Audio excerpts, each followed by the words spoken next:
Direito, saúde mental e o uso do canabidiol. Hoje nós vamos bater um papo sobre esse assunto que deve ser mais levado a sério do que nunca.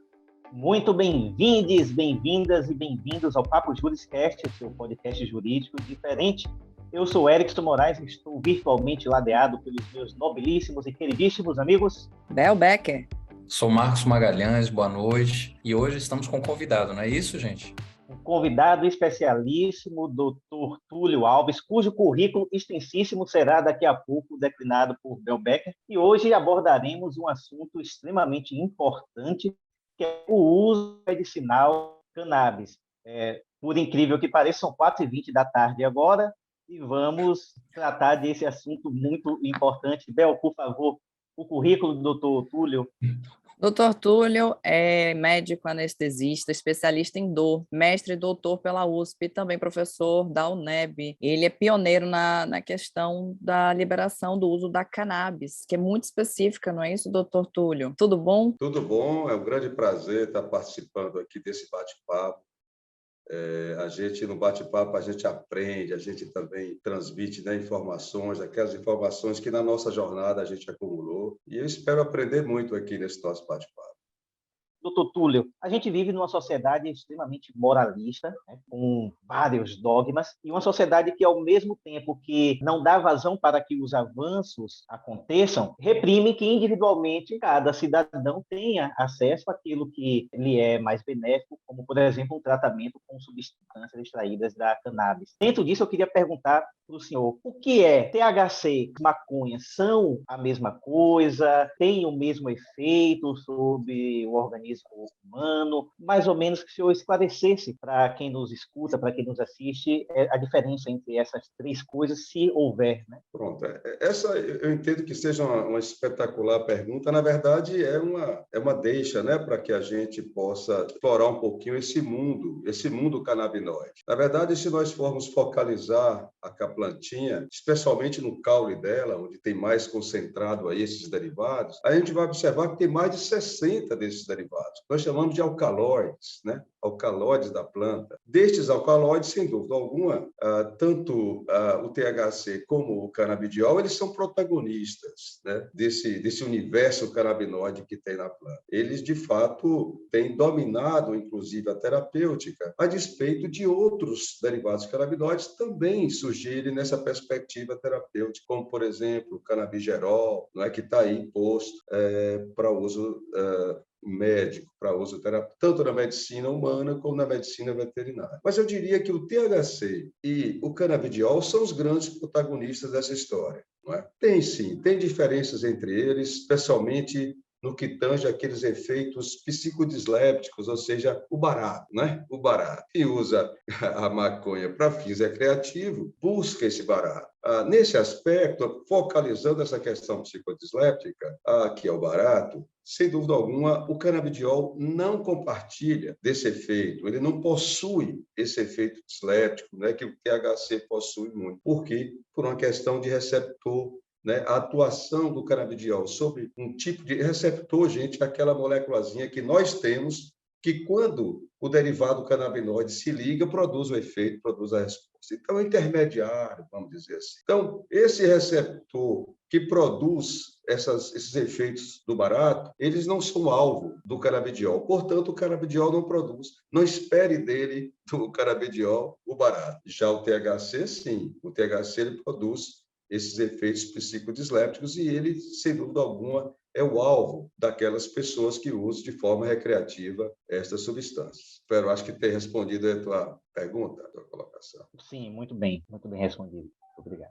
Começo de conversa, então, considerando que a gente, ao tratar do tema, a gente está lidando com variações, né, de substâncias, do ponto de vista hoje, então, de medicina, há uma controvérsia até no próprio Conselho Federal de Medicina, tem integrantes do Conselho que são favoráveis, tem alguns que são contra, tem pessoas que falam que não há ainda uma segurança que permita assumir realmente o tratamento com o canabidiol para toda e qualquer situação. Contudo, já temos algumas regulamentações ocorrendo, me parece que em relação à epilepsia epilepsia de crianças e adolescentes, mas como aqui é um podcast jurídico, né, a gente lhe convidou, inclusive, por ser um especialista no tema, eu gostaria de saber a ciência respalda ou é mito ou é ideologia? Qual é a sua posição na condição de médico, na condição de alguém que trabalha, inclusive, numa clínica de dor, né, e que tem um estudo sobre o tema?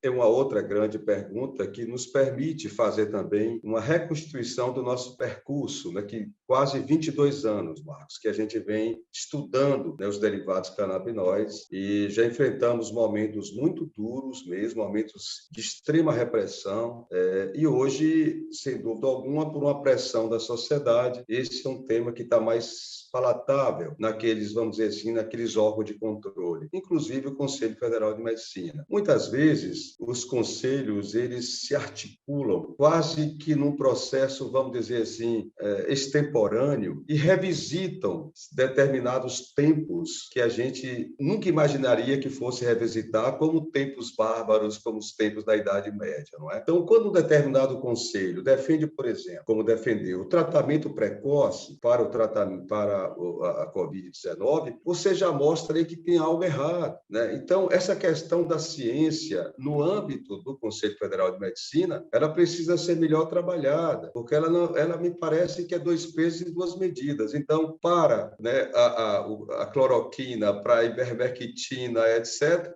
pode, não é do ponto de vista científico, mas para os derivados canabinoides, não pode. Não é? Então, me parece que o Conselho Federal tem que se definir enquanto órgão, porque ainda que tenha pessoas lá, né, que tenha vamos dizer assim, um flerte maior com a ciência, elege o método científico como uma grande ferramenta, inclusive de consolidação de escolhas terapêuticas, de alternativas terapêuticas, mas nós sabemos que, enquanto conselho, a defesa assim, do tratamento precoce foi muito enfática, inclusive um tratamento precoce negado pela ciência. A ciência, em nenhum momento, ela ratificou, ela deu suporte para que ocorressem os tratamentos precoces e, ainda assim, o Conselho Federal de Medicina, enquanto órgão, né, defendeu, vamos dizer assim, ofereceu um arcabouço para que os médicos prescrevessem as substâncias sem nenhuma eficácia, inclusive sem segurança para o uso contra a Covid-19, porque se utilizava grandes doses. Então, falar de ciência no âmbito do Conselho Federal de Medicina é algo ainda muito longínquo,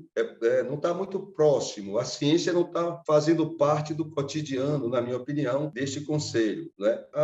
De forma bastante diferente, o conselho constrói um foco em relação aos derivados canabinoides, bem diferente daquele que utilizou para o tratamento precoce da Covid-19. Fugindo dessa questão do Conselho Federal de Medicina, que, na minha opinião, no tema tanto dos derivados canabinoides como do tratamento precoce, houve um revisitar da Idade Média, aí colocando as mulheres inteligentes na fogueira, pode ser inteligentes, é um mundo de homens, não é? Então, me parece que, enquanto órgão, que enquanto conselho, eles precisam, né, se definir, né, nessa questão científica, não é? O método científico ele é único, ele serve para categorizar. E é nesse aspecto que eu coloco, por exemplo, o uso dos derivados canabinoides do ponto de vista de evidências científicas, não é?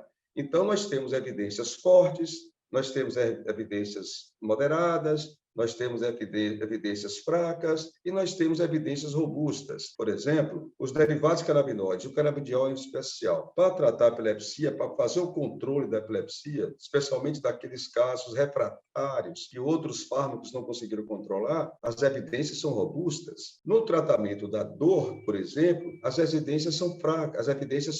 Mas por quê?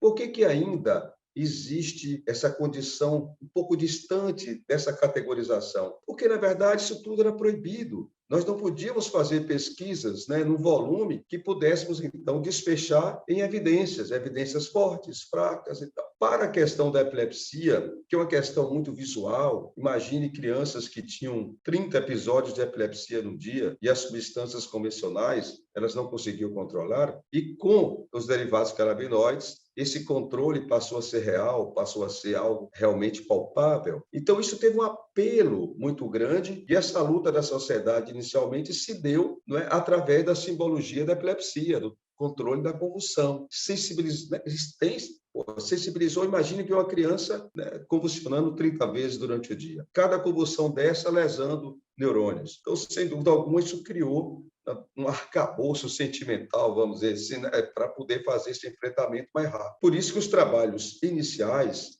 em termos de número, foram nessa área da epilepsia, do controle da epilepsia. Nós temos muito mais trabalhos dirigindo os derivados canabinoides para a epilepsia do que qualquer outra área. Os trabalhos de dor estão chegando agora que nós estamos produzindo trabalhos científicos de qualidade, publicado em revistas, em periódicos de qualidade, é agora que está chegando e certamente já agora para 2023 nós vamos ter a condição de reposicionar, né, essa questão da evidência dos derivados canabinoides no uso, no tratamento da dor. Eu estou muito assim na perspectiva de que nós alcancemos um patamar melhor de evidência fraca para evidência moderada, né, dos canabinoides em relação ao tratamento da dor. Outras condições, eu entendo que são condições assim fantásticas, que os trabalhos já estão chegando e mostrando, mas com muita, vamos dizer assim, com muita facilidade, esses aspectos relacionados à evidência. Por exemplo, tratamento da ansiedade. Os derivados canabinoides, eles são fantásticos. A gente vê isso no nosso laboratório. Talvez seja uma das grandes, além do efeito antiepiléptico, uma das grandes, né, indicações dos derivados canabinoides, que é exatamente o tratamento para o controle da ansiedade. Nós vivemos um mundo ansiogênico, né, esse mundo urbano, né, nós sofisticamos o nosso cotidiano, mas nos distanciamos da paz. Nós né, no afã de criar uma sociedade moderna, uma sociedade contemporânea, nós estamos sendo vítimas dela, né, pelo modus operandi dela. Então, é um mundo ansiogênico que foi, claro, né, exacerbado, esse aspecto da ansiedade foi exacerbado exatamente por questão da Covid. Essa pandemia, sem dúvida alguma, deixou uma marca na sociedade, que é exatamente a ansiedade, a depressão. Nessas condições, eu penso que os derivados canabinoides e os estudos rapidamente vão mostrar isso que eu estou falando, né? São assim, alternativas espetaculares. Uma outra grande indicação, o tratamento da insônia. E a gente tem visto, claro, além de outros métodos, né, que nós chamamos métodos de asseio, né, para tratar a insônia, como, por exemplo, não praticar atividade física, né, à noite, não tomar, não ingerir determinados alimentos que contêm xantinas, que são estimulantes, né, perto do sono. Então, enfim, existe uma série de situações que, além da situação farmacológica, que são utilizadas para tratar a insônia. Mas, nesse contexto multimodal, né, os derivados canabinoides são espetaculares no tratamento da insônia. Também daqueles tremores, os tremores essenciais, né, tremores que têm muito a ver também com a questão afetivo-motivacional do paciente. Então, a gente tem visto, por exemplo, lá no ambulatório, no consultório, eu tenho visto artesãs, né, que eles não conseguiam mais fazer trabalhos manuais em função do tremor, e eles recuperaram, né, essa habilidade. Então, é muito interessante também o uso do canabinoide nessa condição. Por outro lado, existem outras condições que me parecem um exagero, né? Então, usar canabinoide para ficar bonito. Porque aí vem o conceito de beleza. Primeiro é estabelecer o conceito de beleza. Na verdade, tem cosmético, né, doutor? Tem cosmético à base de canabidiol, é isso? Verdade. E não há nenhuma, Isabel, mas nenhuma evidência científica que suporta essa indicação. Não é? Então, claro que o método científico é aquele que vai exatamente separar o joio do trigo, né? E é isso que nós estamos, então, fazendo, publicando, nós estamos construindo trabalhos científicos de qualidade, publicando esses trabalhos em revistas e periódicos de qualidade, para que nós tenhamos, assim, um conhecimento um pouco mais preciso dos níveis de evidência dos derivados canabinoides em diversas circunstâncias. Doutor Túlio, a gente sabe que o mundo gira em torno da política, né?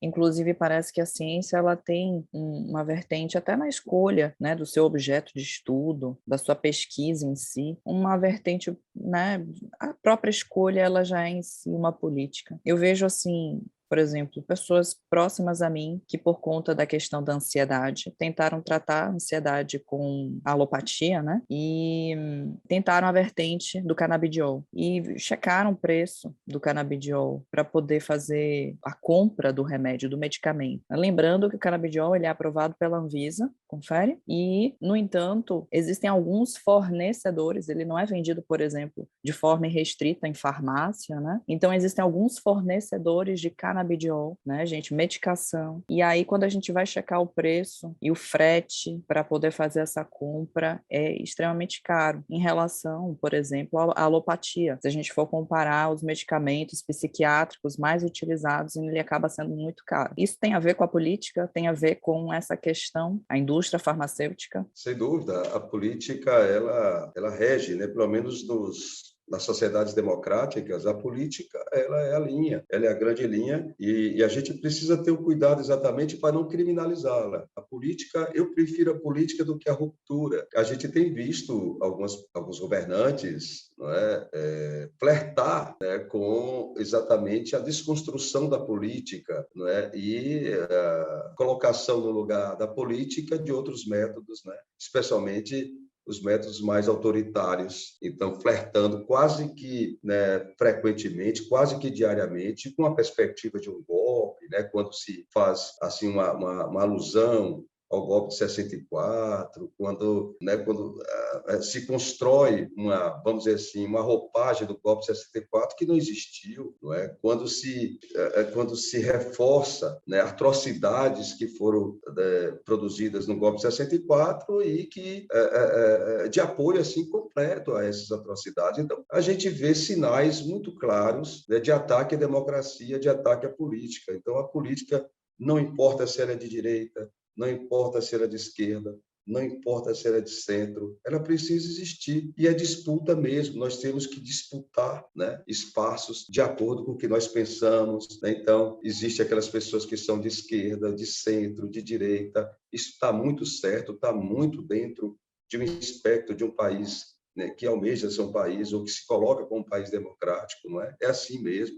As alternâncias também são muito importantes, né, na estrutura da gestão do Estado. Tudo isso eu tenho assim uma sinergia excepcional com a política. A política, para mim, eu sou apaixonado pela política, não é? Mas, assim, eu sou uma pessoa extremamente refratária a qualquer tentativa de criminalizar a política, qualquer tentativa de flerte com o que há de mais autoritário, de se revisitar períodos bastante bárbaros, né, da nossa história, e trazê-los para a contemporaneidade. Então, a política é importante e tem que ser disputada mesmo. Né? É uma disputa, não tem jeito. O que a gente tem Nós percebido... aqui também somos, viu? É essa pegada aí também. Todo episódio a gente denuncia isso. O que a gente tem percebido mais recentemente é que entrou aí um novo ingrediente do ponto de vista de expressão na nossa sociedade brasileira, que é a extrema-direita. É isso que me deixa incomodado, não é? É isso que você, né, relembrar de forma não espontânea, mas porque alguém está fazendo isso com você, relembrar o nazismo, ver sinais muito claros, né, de práticas nazistas nas sociedades contemporâneas. Né? Então, esse flerte com a extrema-direita, isso me incomoda. Isso me incomoda. Aí já sai do espectro da disputa e passa exatamente a ter outras conotações, né, mais autoritárias. Não é? Então, é disputa. Observe vocês. Quando foi votada a PL 399, em 2015, começou lá em 2015, e foi votada no ano passado, se a gente for ter o cuidado, e vocês, né, juristas que são, vocês vão ver que na votação, lá na comissão especial da Câmara, no que diz respeito não só à liberação dos derivados canabinoides, mas também ao cultivo deles. Não é? Então, o que foi, digamos assim, liberado foi só o uso, né? O uso medicinal, medicina veterinária, medicina humana. Foi também o cultivo dessa planta, exatamente, Isabel, para reduzir o custo que você tratou aí, reduzir fretes, reduzir isso, reduzir o custo final do produto, baratear o produto e dar a ele mais acessibilidade, inclusive no âmbito do SUS, para que também essa população usuária do SUS, né, tenha acesso a essas ferramentas terapêuticas, né, essas alternativas terapêuticas. Mas se a gente for tiver um cuidadozinho para ver a votação, foi 17-17, 17 votos favoráveis, 17 contra. Precisou o relator, que é o Duque, precisou ele entrar, né, e exatamente dar o voto dele para que ocorresse, então, a aprovação desse projeto de lei. O que nós esperávamos é que não houvesse nenhuma representação parlamentar no âmbito da Câmara de Deputados para que esse projeto, como ele é terminativo mesmo, fosse direto para o Senado. Mas aí houve uma representação e nós estamos esperando aí exatamente o Lira, infelizmente, é um indivíduo que está muito mais próximo da extrema-direita do que, né, da direita ou do centro muito menos da esquerda, colocar em pauta isso aí, para que esse assunto chegue, esse projeto de lei, né, 399, tem acesso ao Senado, porque ele é mais completo do que, inclusive, outros que já existem ao nível do Senado, mas ele é mais completo, porque ele trata não só, né, da questão do uso, mas também como da questão do plantio dos derivados canabinoides. E é essa que é a nossa grande luta. A nossa grande luta é exatamente, inclusive, Isabel, uma perspectiva de evitar exatamente que os grandes conglomerados industriais eles tenham, né, eles construam monopólios na produção dos insumos. Então, nós temos também uma forma de pensar sobre a questão do plantio, que é exatamente a organização de cooperativas, tal qual é feito lá em João Pessoa, na Paraíba, né, liderados lá pela Brás. Então, eles têm sim, e através de liminar, infelizmente, a gente percebeu aí que derrubaram a liminar deles, mas 7 dias depois eles conseguiram, né, reaver a liminar e estão lá tocando a questão da produção de insumo, e não só produzir insumo, como também produzindo o produto final, o óleo de canabidiol, chegando nas farmácias já com qualidade, inclusive. Nós temos hoje também, além da Abrace, uma outra iniciativa muito interessante do laboratório catarinense, o laboratório Prati Dona 12. Né? Eu tenho assim uma queda, vamos dizer assim, já que eu posso falar desse termozinho mais denotativo, mas é uma queda pelas coisas brasileiras, né? Então, se tiver que prescrever um produto, né, que seja do Brasil ou que seja de fora do Brasil, eu vou prescrever o do Brasil se ele tiver qualidade, se aquele produto passou por todos os testes de bioequivalência, né, biodisponibilidade. Então, se ele passou sobre esses testes, todos os testes pré-clínicos, clínicos, do ponto de vista de segurança, né, do ponto de vista de eficácia, então eu tenho a tendência, assim, como médico, de prescrever o produto brasileiro. Então, tem um laboratório brasileiro, que é o Prati Dona Dulce, laboratório catarinense, que numa composição com a USP de Ribeirão Preto, eles, então, desenvolveram essa molécula canabidiol, que está como fitoterápico, porque foi a brecha para eles colocarem na farmácia. Tem aí o canabidiol em 3 concentrações diferentes: 20 miligramas por ml, 50 miligramas por ml e 200 miligramas por ml. Todos com volume de 30 ml. São frascos de 30 ml, quer seja o de 20 miligramas por ml, quer seja o de 50, quer seja o de 200 miligramas. Todos têm 30 ml. Né? Para vocês terem ideia de custo, o de 20 miligramas por ml está na farmácia, eu vou lá na farmácia, qualquer dessas farmácias aí, Drogazil, São Paulo, eu não sei de outra, qualquer uma outra, não estou fazendo propaganda dessas não, porque eu nem sei, não tenho relação nenhuma com elas, né? Mas são as que eu compro quando eu saio de casa para comprar, eu vejo lá São Paulo, Drogazil, Globo e tantas outras, não é? Pois bem, está em torno de R$ 260. Se Já o está paciente disponível, então, doutor, nas farmácias? disponível já há um ano e pouco, 1 ano e 6 meses, já está disponível. Falta ainda, claro, essa divulgação, né? Porque existem os interesses, né, permeando tudo isso, mas já está disponível essa apresentação, todas essas 3 apresentações: 20 miligramas por ml, 50 miligramas por ml e 200 miligramas por ml. Então, por exemplo, paciente que tem epilepsia tende a usar as concentrações mais altas, né, de 200 miligramas por ml. Mas já para tratar ansiedade, para tratar insônia, eu tendo a usar doses mais baixas. Aí eu tendo, então, a prescrever a apresentação de 20 miligramas por ml. Então, mas já existe na farmácia. Mais recentemente, às vezes assim, ainda que seja brasileiro, e claro, eu já disse dessa tendência, mas o laboratório Prati Dona Dulce, como é de um empresário e tal, tem aquela coisa do ganhar o dinheiro, né, do retorno financeiro, as coisas todas. E aí, de forma muito sabida, espertos tentaram construir uma patente, né, mas não conseguiram, né? E também não é certo, né, que a Prati Dona Dulce tem a patente de uma planta que estamos aí falando aí, que é milenar, né? Desde os chineses lá, né, nós temos relatos de uso, não é, dos derivados canabinoides, da maconha. Não é? Então, é claro, eu não estou dizendo, então, que os empresários brasileiros são santos, eu não tenho visto a asa deles, não é? Mas é a vida, eu prefiro que seja do Brasil, né? Desculpa, em relação a outros países. Mas também já coexiste com os produtos da Prati Dona Dulce um laboratório aí americano que já está disponibilizando ao nível de farmácia produtos tanto do canabidiol como a associação canabidiol-THC. Tá? Isso já existe também. E acho que eu vou parar por aqui, que eu já falei demais. Né? Doutor Túlio, na fala anterior, o senhor trouxe a questão do PL 399 de 2015 e essa dificuldade de aprovação do PL na Câmara, né, uma votação apertada que teve que ser desempatada pelo relator, e não só a dificuldade, mas a demora. E tudo isso, ao meu sentir, demonstra como o nosso Congresso é retrógrado, né? Afinal de contas, recheado de homens brancos héteros, elitistas, portanto, excludentes, e que refletem em muitos aspectos a nossa sociedade. E essa dificuldade, aparentemente, tem fundo primeiro na canalice de certos grupos, de certos setores, me perdoem a expressão forte, mas eu não consigo entender como de outra forma, e se usa muito um fundamento, um pseudo-fundamento para encerrar o discurso, o debate mesmo a respeito, né? Para nem possibilitar o debate, que é o seguinte: a maconha é uma droga, a maconha vicia e a maconha é porta de entrada para outras drogas, para drogas mais pesadas. Diante disso, eu queria fazer uma pergunta que, na verdade, se desdobra em três para o senhor. Esses derivados canabinoides têm a possibilidade de gerar dependência? Já há estudos a respeito disso? Se sim, qual o nível de viciamento, né, em que proporção é possível de gerar dependência? Segunda pergunta, a maconha em si, considerada a erva, aquele beck que a gente fuma para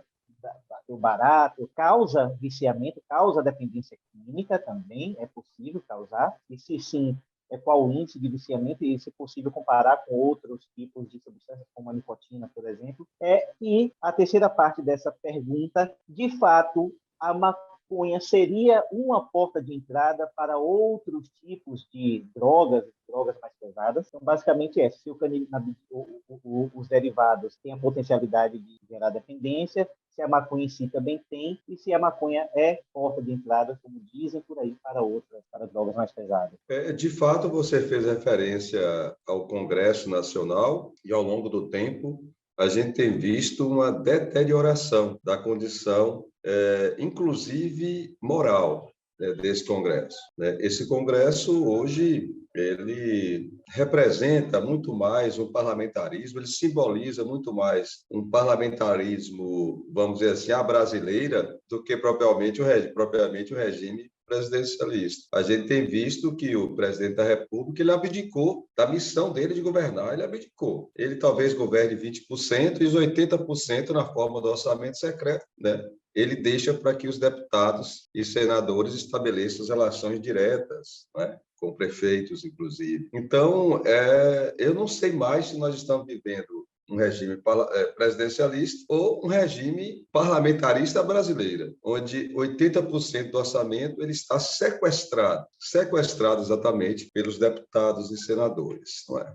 É algo louco, porque quando você faz um rastreamento de auditagem desse dinheiro, você vai ver que é uma forma muito frágil, né, de auditagem, muito afeita a corrupções, né, e é um governo que fala tanto de corrupção, não é? Mas é aquela história do cachorro e do rabo, né? Mas é mais ou menos isso. Nós temos visto o Congresso, a cada eleição, ele piorando. Eu me lembro muito bem, como eu já tenho uma certa idade, já participei de momentos importantes históricos do Brasil, como a ditadura, né? A gente, enquanto estudante, a gente conseguiu a proeza de lutar, né, no ocaso da ditadura, a partir de 1979, através do movimento estudantil. A gente sentiu na pele exatamente o que era aqui, o golpe, né, a ditadura militar. Mas com a reabertura, tem personagem assim muito emblemático, que é Ulisses Guimarães, que também morreu de forma emblemática, né? Morreu sem deixar vestígio. Mas ele já dizia que, naquela época, o Congresso já era ruim e que ele também vaticinou de que isso iria piorar ao longo do tempo. Ele estava certo. Então, nós temos realmente um Congresso muito desqualificado para poder exatamente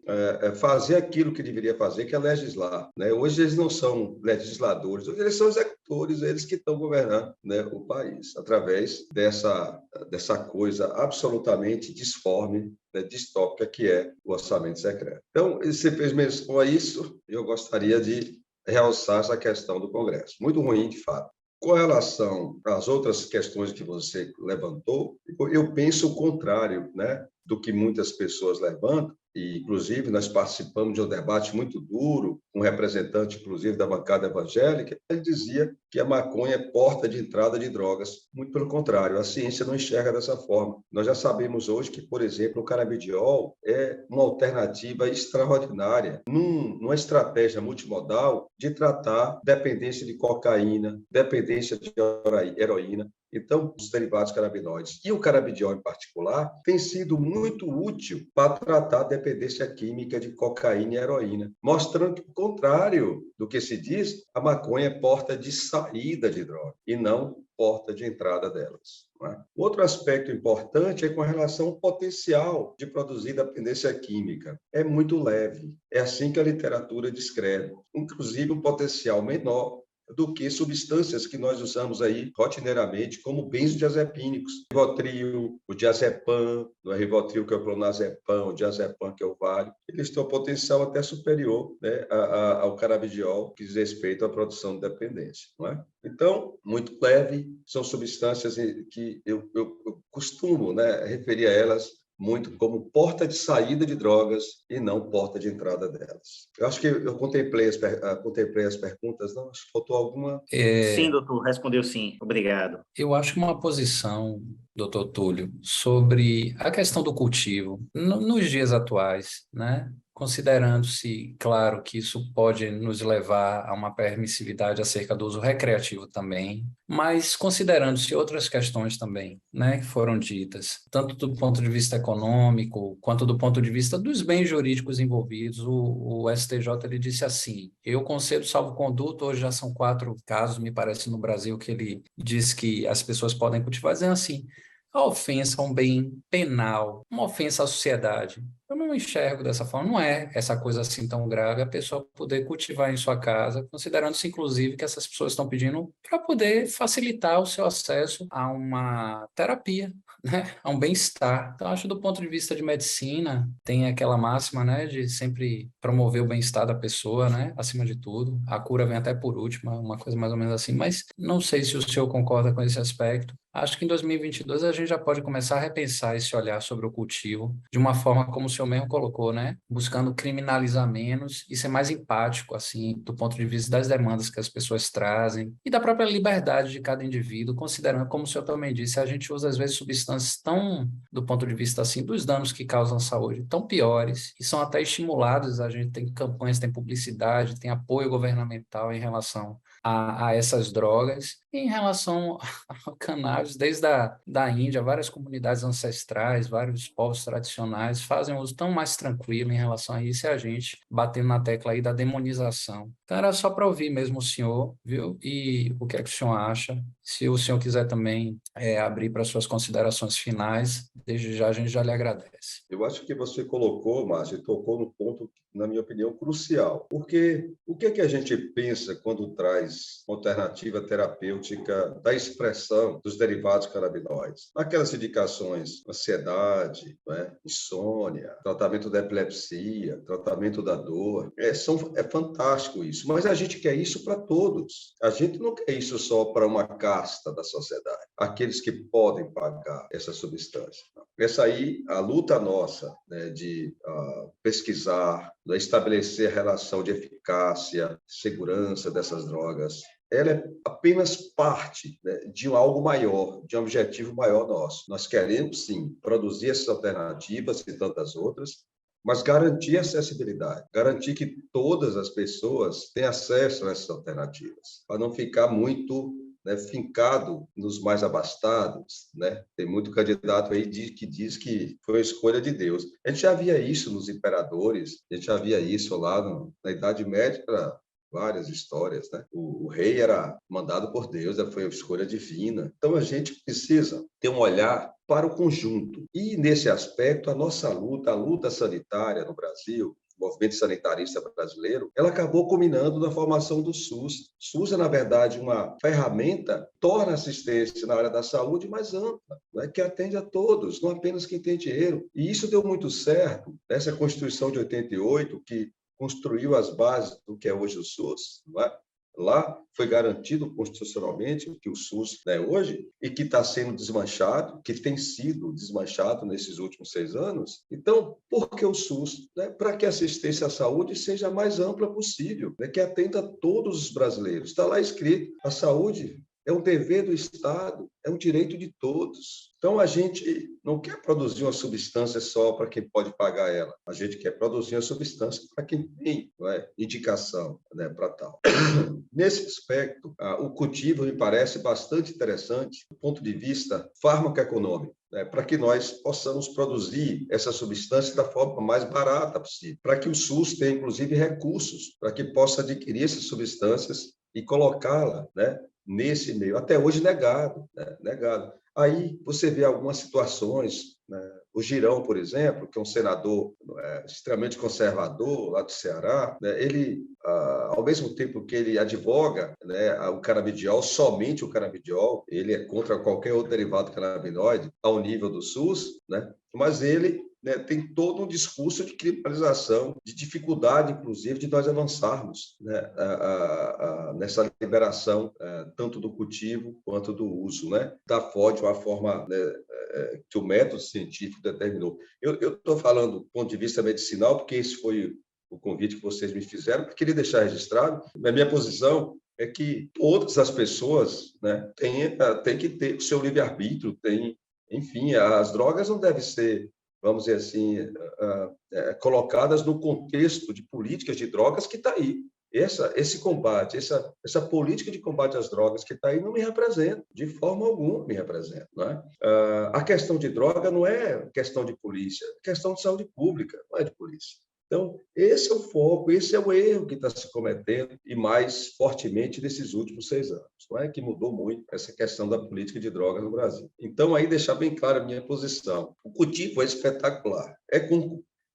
Veja que coisa interessante. Nós temos as melhores terras para se produzir os derivados canabinoides, para se plantar as melhores terras do mundo. Tem uma brincadeirazinha que a gente faz aqui no norte da Bahia, pegando aí Campo Formoso, Filadélfia, Senhor do Bonfim, né, desfechando lá no Ceará, e diz assim, se nessas terras nós jogarmos um caroço de laranja, está sujeito a nascer um pé de maconha. Isso já mostra intuitivamente, né, as características de solo agronômicas, as características climáticas. Nós temos todas essas características, né, que a planta gosta, que a planta se desenvolve. Nós não precisamos de estufas, como, por exemplo, hoje é a base da produção americana, né, da maconha, que lá está liberado em todos os estados já, em todos, né?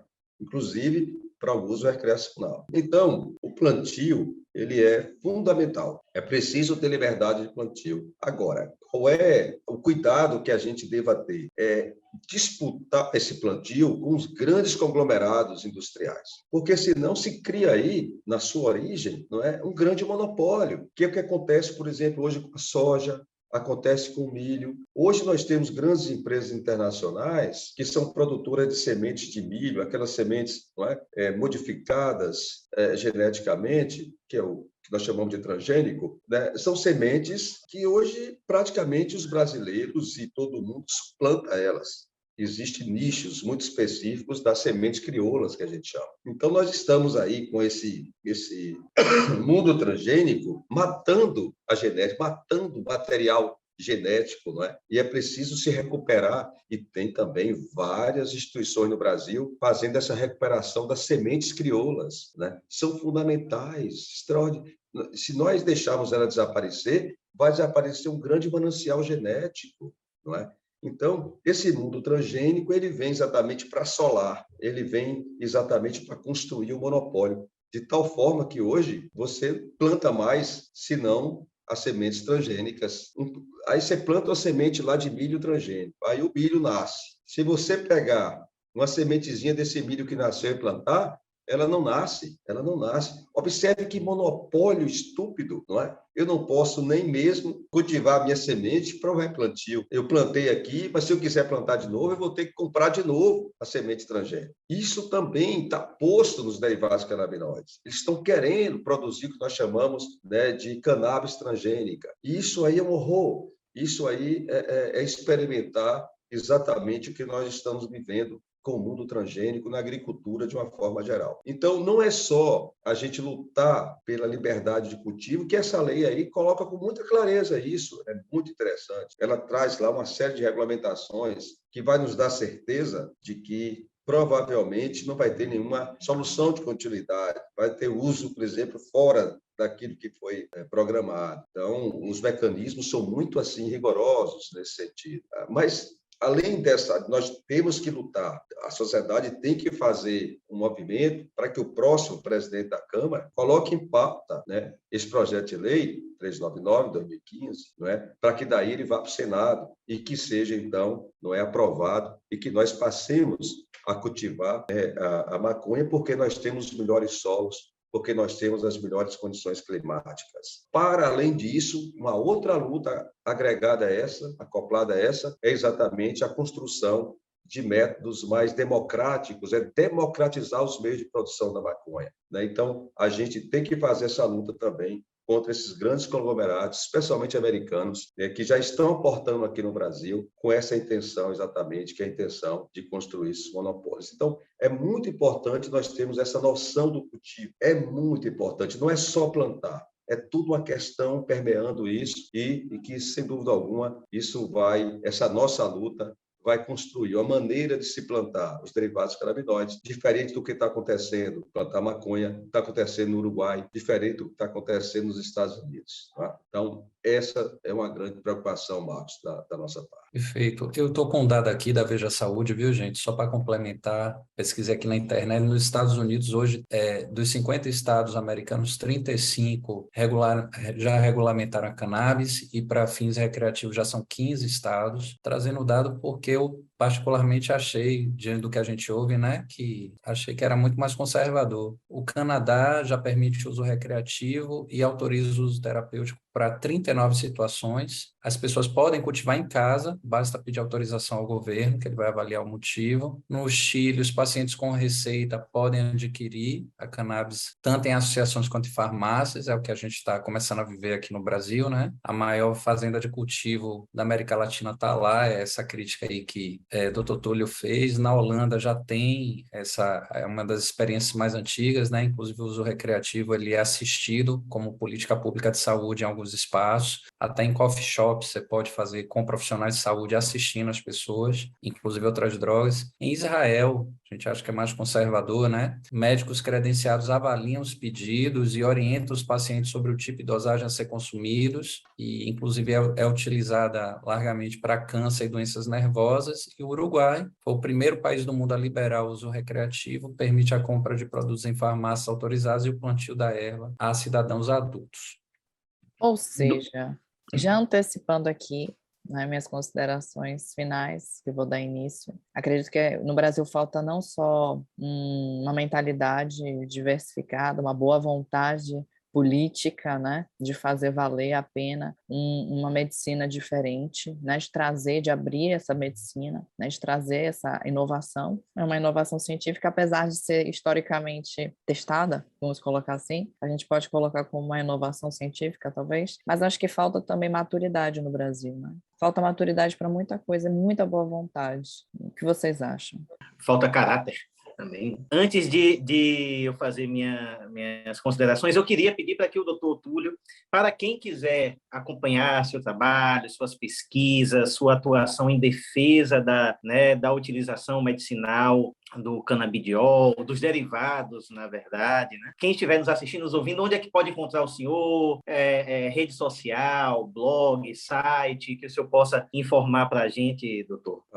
Nós temos, né, há muito tempo, nós temos a prática mesmo, né, ambulatorial, de consultório, de tratamento da dor, e nesse contexto multimodal de tratamento da dor, nós recorremos sempre ou muitas vezes ao uso dos derivados canabinoides. Nossa clínica de dor fica no Hospital da Bahia, ela é conhecida como Proalívio, né? A clínica de tratamento da dor. Nós ficamos ali no Centro Médico do Hospital da Bahia, segundo andar. Então, lá nós exercitamos, né, na prática, essa questão dessa alternativa, né, de se utilizar essa alternativa terapêutica. Não é? Tem um Instagram que eu gosto muito de utilizar, que está assim, Dr. Túlio Alves, e aí eu tenho colocado algumas coisas, não só sobre os derivados canabinoides, mas outras, de outras naturezas. Né? Então, também tem essa, no Instagram nós estamos lá. E a escola da UNEB, onde eu sou professor da UNEB, e lá na UNEB também nós temos um trabalho interessante na clínica de dor e também na disciplina de farmacologia, onde a gente coloca, assim, insere no currículo todo aquele sistema endocannabinoide endógeno.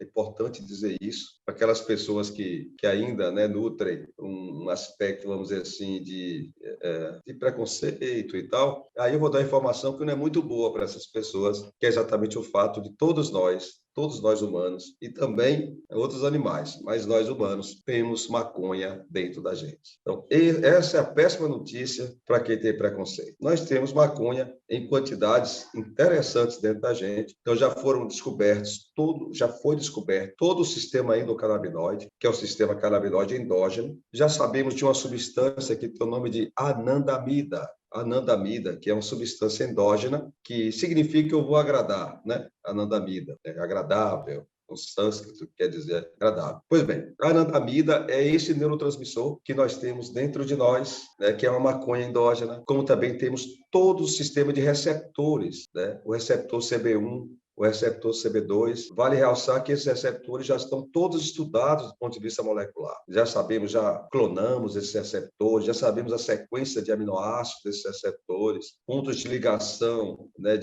das substâncias dessa anandamida, por exemplo, de outros neurotransmissores endógenos. Então, gente, para aqueles que têm esse preconceito aí, eu sinto muito de dar essa informação, né?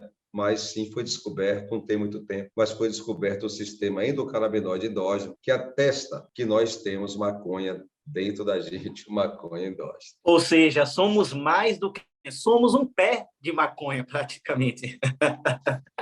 Verdade. Temos também álcool dentro da gente, não é, doutor? Sim, sim. Ou é falta de álcool? Eu lembro que tem alguma coisa sobre isso também, não é?